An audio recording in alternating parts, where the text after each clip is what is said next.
नमस्कार, मैं हूं आपके साथ नम्रता। मुख्तार अब्बास नकवी को लेकर पिछले काफी वक्त से खबरें आ रही थी।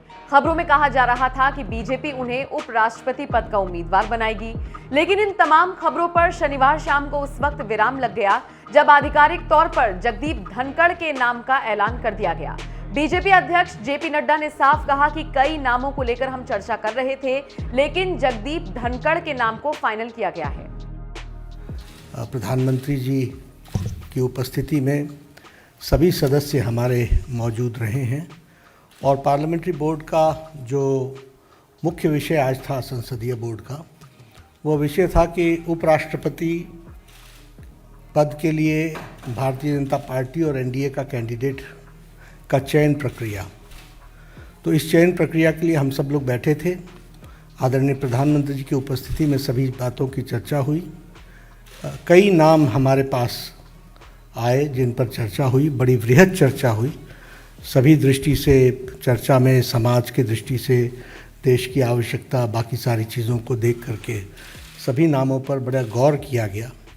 लेकिन सभी नामों पर गौर करने के बाद हम सब लोग और भारतीय जनता पार्टी की संसदीय बोर्ड इस निष्कर्ष पर पहुंची है कि उपराष्ट्रपति पद के लिए भारतीय जनता पार्टी और एनडीए के प्रत्याशी के रूप में हमारे किसान पुत्र श्री जगदीप धनखड़ जी को हम उपराष्ट्रपति पद के लिए अपना प्रत्याशी के रूप में घोषित करते हैं।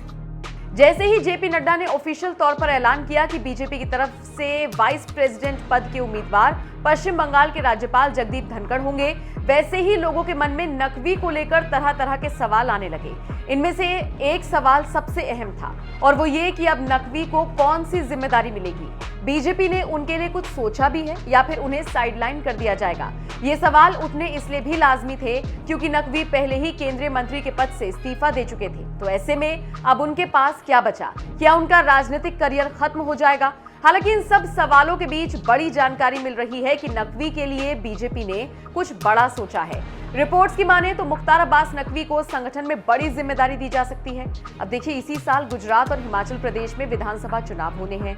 साल 2024 में लोकसभा चुनाव है। ऐसे में बीजेपी को किसी बहुत मजबूत और साफ छवि वाले नेता की जरूरत थी, जिसे नकवी पूरा करते हुए नजर आ रही हैं। वैसे ये कोई पहली बार नहीं होगा, बल्कि इससे पहले भी कई वरिष्ठ मंत्रियों को कैबिनेट से हटाकर संगठन में बड़ी जिम्मेदारियां मिली हैं। इनमें रविशंकर प्रसाद और प्रकाश जावड़ेकर जैसे दिग्गज शामिल हैं। अगर इस पर भी सहमति नहीं बनती है तो फिर नकवी को किसी राज्य का राज्यपाल भी बनाया जा सकता है। आपको जानकर हैरानी होगी कि केरल के आरिफ मोहम्मद खान ही इकलौते मुस्लिम राज्यपाल हैं।